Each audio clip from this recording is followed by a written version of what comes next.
Hello दोस्तों, नमस्ते। आज की कहानी है बुढ़ापे का अकेलापन। जब हम जवान होते हैं, हाथों में ताकत होती है, तब कभी नहीं सोचते कि धीरे धीरे यह शक्ति घटनी है।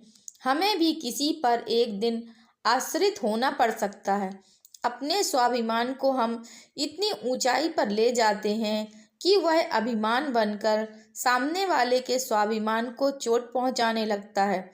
अपनी सीमा समाप्त होकर कब दूसरे की सीमा शुरू हो गई पता ही नहीं चलता। कभी कभी छोटी छोटी बातें हमें अपनों से जुदा तो कर देती हैं, पर जिंदगी की शाम में हमें यही रिश्ते बहुत याद आते हैं। मेरे साथ भी कुछ ऐसा ही हुआ। मेरा नाम प्रज्ञा है। इस बार जब मैं मायके गई तब अजीब सा सुखद एहसास हुआ मुझे। मेरे बीमार पिता के पास मेरी इकलौती मौसी बैठी थी। वह मुझे देखकर खुश हुई और मैं उन्हें देखकर।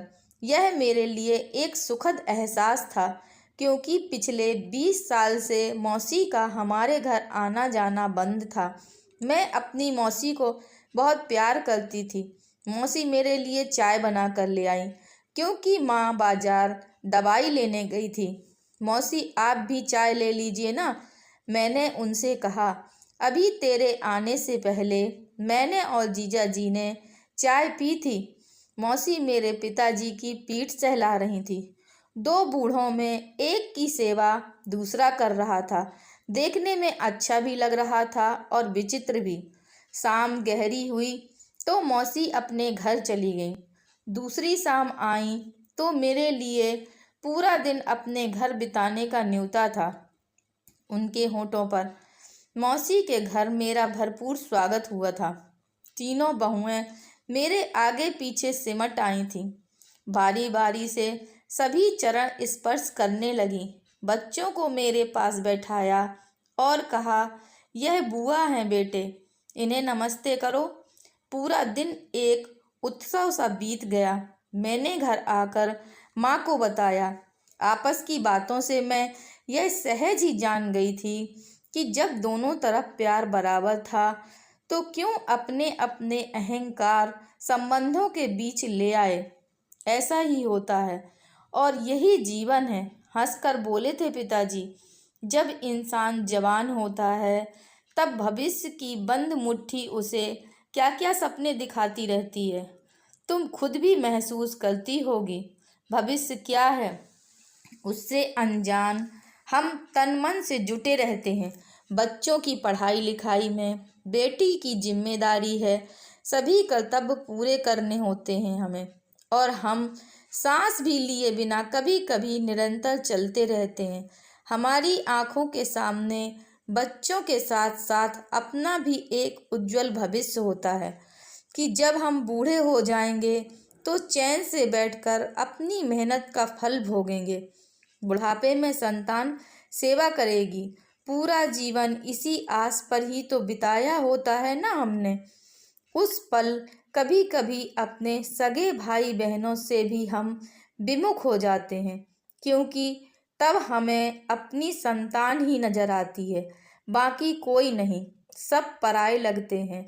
हम अपने भाई बहनों का भी हक मारने से पीछे नहीं रहते। कई बार तो हम अपने माँ बाप के साथ भी स्वार्थपूर्ण व्यवहार करने लग जाते हैं, क्योंकि उनके लिए कुछ भी करना हमें अपने बच्चों के अधिकार में कटौती करना लगता है। तब हम यह भूल जाते हैं कि हमारे माता पिता ने भी हमें इसी तरह पाला था। उनका भी चैन से बैठकर दो रोटी खाने का समय अभी आया है। उनको छोड़ हम अपनी गृहस्थी में डूब जाते हैं, और जब हम खुद बूढ़े हो जाते हैं तब पता चलता है कि हम भी अकेले ही रह गए। लगता है हम तो ठगे गए हैं। मेरा मेरा कर जिस बच्चे को पालते रहे वह तो मेरा था ही नहीं, वह तो अपने परिवार का है, और हम उसकी गृहस्थी के अवांछित सदस्य हैं। बस बोलते बोलते थक गए थे पिताजी। कुछ रुक कर हंस पड़े वह। फिर बोले, बेटा, ऐसा सभी के साथ होता है। जीवन की शाम में हर इंसान अकेला ही रह जाता है। पीढ़ी दर पीढ़ी ऐसा ही होता आया है। तब थका हारा मनुष्य अपने जीवन का लेखा जोखा करता है कि उसने जीवन में क्या खोया और क्या पाया। भविष्य से तो तब कोई उम्मीद रहती नहीं। जिसकी तरफ आंख उठाकर देखें सो अतीत की ओर ही मुड़ जाता है। तुम्हारी मौसी भी इसीलिए अतीत को पलटी है। शायद भाई बहन ही अपने हों। और मज़े की बात, बुढ़ापे में पुराने दोस्त और पुराने संबंधी याद भी बहुत आते हैं। सबकी पीड़ा एक सी होती है ना, इसीलिए एक दूसरे को आसानी से समझ भी जाते हैं। जबकि जवानों के पास बूढ़ों को समझने का समय ही नहीं होता। मैंने पूछा, आपका मतलब है संतान से हुआ मोह भंग उन्हें भाई बहनों की ओर मोड़ देता है? हाँ, क्योंकि तब उसे जीने को कुछ तो चाहिए ना। भविष्य नहीं, वर्तमान नहीं तो अतीत ही सही। तुम्हारी मौसी का भरा पूरा परिवार है, वह सुखी है, फिर भी अकेलेपन का एहसास तो है ना। मौसा रहे नहीं, बच्चों के पास उनके लिए समय नहीं, सो एक भावनात्मक संबल तो चाहिए ना उन्हें। और हमें भी। पिताजी ने खुद की तरफ भी इशारा किया। हम भी अकेले से रह गए हैं। तुम दूर हो, तुम्हारे भाई अपने अपने जीवन में व्यस्त हैं। एक दिन सहसा तुम्हारी मौसी सामने चली आई। तब हम हक्के बक्के रह गए। स्नेह का धागा कहीं न कहीं अभी भी हमें बांधे हुए है। यह जान हमें बहुत संतोष हुआ। और बुढ़ापे में सोच भी तो परिपक्व हो जाती है ना। पुरानी कड़वी बातें न वह छेड़ती है न हम। बस मिल बैठकर अच्छा समय काट लेते हैं हम सब।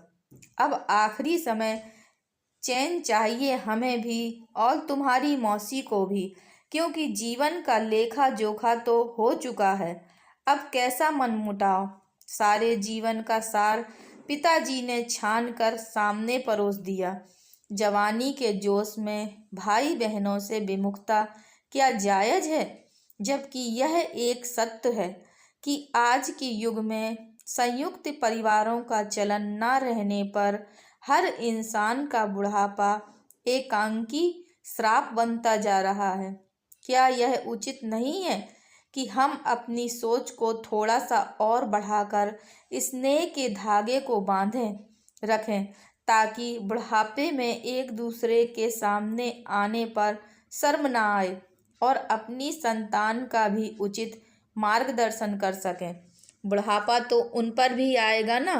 बुढ़ापे में भाई बहनों से घिरे उन्हें भी अच्छा लगेगा, क्योंकि तब उनकी संतानें भी उन्हें अकेला छोड़ अपने अपने रास्ते निकल चुकी होंगी। पीढ़ियों का यह चलन पहली बार प्रज्ञा को बड़ी गहराई से कचोट गया। क्या वास्तव में उसके साथ भी ऐसा ही होगा? जेठ जी के साथ परिवार वालों की खटपट चल रही है, जिस वजह से उनसे कोई भी मिलना नहीं चाहता, उसके पति भी नहीं। आपको भाई साहब से मिलना चाहिए। हमारे बच्चे बड़े हो रहे हैं, हम भला उनके सामने कैसा उदाहरण पेश कर रहे हैं। खून के रिश्तों में अहम नहीं लाना चाहिए। वह हमारे बड़े हैं, हमारे अपने हैं, पहल हम ही कर लेते हैं। कोई छोटे नहीं हो जाएंगे हम। चलिए चलें। प्रज्ञा ने घर वापस पहुंचकर सबसे पहले अपने घर के टूटे तारों को जोड़ने का प्रयास किया। पति एकटक उसका चेहरा ताकने लगे। जहाँ तक हो सके हमें निभाना चाहिए। तोड़ने की जगह जोड़ना सिखाना चाहिए अपने बच्चों को। बात को बीच में काटते हुए प्रज्ञा के पति बोले, और सामने वाला चाहे मनमानी करता रहे, फिर क्या हो गया? वह आपके बड़े भाई हैं। मैंने कहा ना, व्यर्थ अहम रख कर खून के रिश्ते की बलि नहीं चढ़ानी चाहिए। प्रज्ञा ने मौसी की पूरी कहानी पति को सुना दी। चुपचाप सुनते रहे वह, जरा सा तुनके, फिर सहज होने लगे। तुम ही पैर छूना, मैं नहीं। कोई बात नहीं, मैं ही छू लूँगी। वह मेरे ससुर समान जेठ हैं। आप साथ तो चलिए। एक सीमा में रहकर रिश्तों को निभाना इतना मुश्किल नहीं, ऐसा उसे विश्वास था। मन में जरा सा संतोष जाग उठा कि हो सकता है कि जब उसका बुढ़ापा आए तो वह अकेली ना हो, उसके भाई, उसके रिश्तेदार आसपास हों, एक दूसरे से जुड़े हुए। तब वह यह ना सोचे कि उसने जीवन में अपनों को अपने से काटकर क्या क्या खो दिया, जो वह बुढ़ापे में अकेलापन झेलने को मजबूर है। दोस्तों, अगर यह कहानी आपको पसंद आई है तो कृपया लाइक कीजिए, शेयर कीजिए और चैनल पर नए हैं तो कृपया चैनल को सब्सक्राइब कीजिए। धन्यवाद।